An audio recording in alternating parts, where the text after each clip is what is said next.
Voilà, alors on a le script à droite et on a à gauche eh bien, les images. Alors moi je suis allé sur Photoalia donc, pour les acheter, donc vous regarderez dans l'article si Photoalia vous intéresse, j'ai mis un lien donc, pour aller sur Photoalia. Donc je suis allé récupérer des images en rapport avec donc, mes fameuses diapos. Donc maintenant je lance Keynote. Alors Keynote c'est le PowerPoint d'Apple, il est vraiment très bien parce que vous allez voir qu'il est extrêmement simple. Donc comme sur le PowerPoint on vous propose de pouvoir charger un template, donc je vais prendre celui-ci. Et maintenant, il suffit tout simplement et vraiment très bêtement de suivre le script. Alors le script qu'est-ce qu'il me dit? Diapo 1, il faut un logo, une URL et un slogan. Et bien c'est parti. On va commencer par l'URL. Alors ça, je vais l'enlever. Voilà, HTTP. Voilà.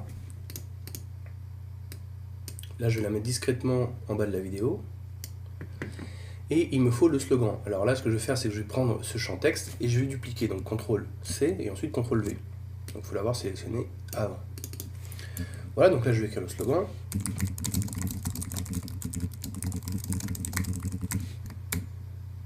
Voilà. Et maintenant, il me faut le logo. Le logo, très simple. Je vais aller le prendre dans mes images. Voilà, donc je le place au centre. Ça, je vais essayer de le mettre, voilà. Donc là, grosso modo, la diapo elle est finie. Alors ce que je vais faire, c'est que je vais quand même rajouter quelques effets, histoire que ce soit plus sympa. Donc je clique sur le logo, je clique ensuite sur Inspecteur en haut à droite. Donc ça c'est spécifique à Keynote. Et je vais ici, donc j'ai tout un menu pour les effets, etc. Je clique dans Inspecteur de composition. Là on est dans les effets d'entrée, pour l'instant on n'a rien, donc je vais cliquer ici et je vais choisir Chatoiement. Donc là on a un aperçu. Voilà. Ensuite, donc là pour l'instant tout est bien, on est dans l'ordre 1, ce qui veut dire que parmi toutes les animations que j'ai créées, donc là bien évidemment j'en ai créé qu'une seule, mais vous avez l'ordre d'apparition de vos animations, et là la durée de l'animation. Donc je clique ici, pour le texte, je veux aussi une animation, donc je vais prendre dépôt, voilà, et l'ordre 2, durée 1 seconde, donc pas de problème. Alors voici ce que ça donne.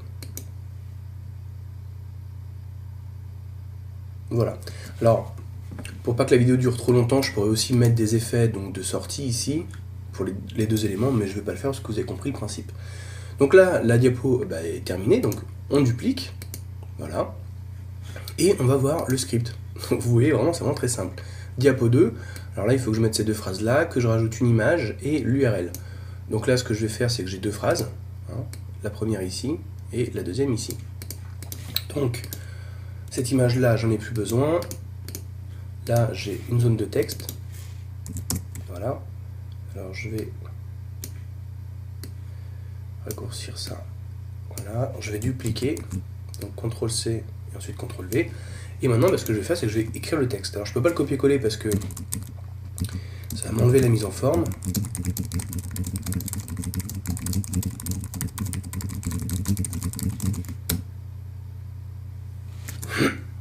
Pardon.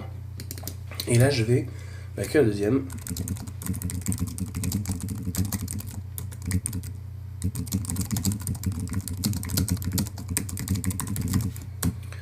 Voilà. Donc maintenant, qu'est-ce qui me manque? J'ai mon texte, l'URL, il me manque la photo. Alors la photo, je vais la prendre. Elle est là. Voilà. Alors je vais baisser un peu le texte. Voilà. Et là, je vais mettre un petit effet design. Donc je retourne dans Inspecteur. Donc ça, c'est vraiment génial avec, avec Keynote. On clique ici et on va dans Trait, cadre de l'image. Et là, je vais changer le cadre. Je vais mettre un cadre déchiré. Voilà. Donc après, vous pouvez jouer avec les ombres, les couleurs, etc. Bon, là, on va pas rentrer dans les détails. Si vous voulez vous changer tous ces détails-là, eh bien, allez regarder dans l'inspecteur. Voilà, donc là, la diapo 2, elle est finie. On passe à la diapo 3, donc on duplique. Voilà, et puis là, cette fois-ci, on va changer les éléments de place. Donc là, l'image, je vais l'enlever puisque je n'en ai plus besoin. Voilà, on va mettre ça là. Donc là, la diapo 3, elle me dit, voilà, il faut ces deux phrases-là. Ok, l'image et l'URL. Donc là, je ne vais pas recopier les phrases, vous avez compris le principe. Je remets donc une image, voilà. Parce que là, c'est l'image qui correspond au texte. Découvrez comment placer votre site systématiquement dans les premières pages de Google. J'ai pris ça. Là, on va encore une fois dans l'inspecteur. Et on va changer donc le cadre de l'image rapidement. Voilà, je mets celle-ci, etc., etc. Donc vous dupliquez en fait à chaque fois. Donc là, on va remettre des effets, etc. Donc je vous épargne tout ça puisque c'est tout le temps la même procédure. La seule chose, c'est que quand vous avez créé donc toutes toutes vos diapos, il faut mettre des effets de transition entre entre chaque diapo. Donc là sur Keynote, tout simplement il suffit d'aller donc sur la deuxième diapo par exemple, d'aller ici et d'aller donc changer tout simplement les transitions. Donc de choisir les transitions. Là vous avez par exemple perspective. Voilà, on passe de la 2 à la 3. Alors je vous le remontre. Là on est à la diapo 2. Donc si vous mettez une transition, vous mettez sur la diapo 2, vous cliquez ici et vous allez choisir par exemple perspective, vous avez un aperçu de la fameuse transition. Donc vous voyez, ça se fait tout seul, c'est vraiment magique. Voilà, encore une fois, vous changez la durée, etc. Donc vous créez votre PowerPoint comme ça, vous mettez toutes les transitions de manière à ce que quand après vous cliquez sur lecture ici, votre diapo se lance tout seul et soit autonome. Parce que quand vous avez donc un diaporama autonome, c'est-à-dire que vous n'avez pas besoin de cliquer tout le temps sur la barre d'espace, sur la souris pour lancer les animations, ça vous allez pouvoir l'enregistrer en format vidéo, mais ça sera l'objet d'un troisième article.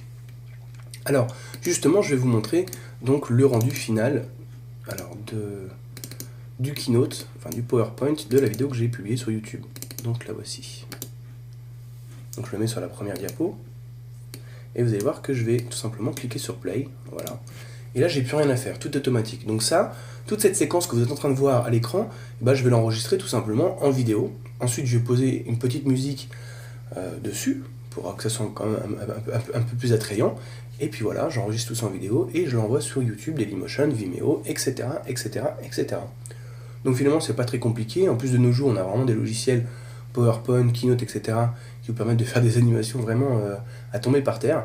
Il suffit juste de prendre du temps pour trouver les bonnes images, mettre les bons effets, écrire un texte qui soit quand même accrocheur. Et puis après, la technique, il faut bien évidemment mettre un peu son nez dans PowerPoint ou dans Keynote quand on l'a jamais fait, parce que faut s'y retrouver dans les boutons, les effets, etc.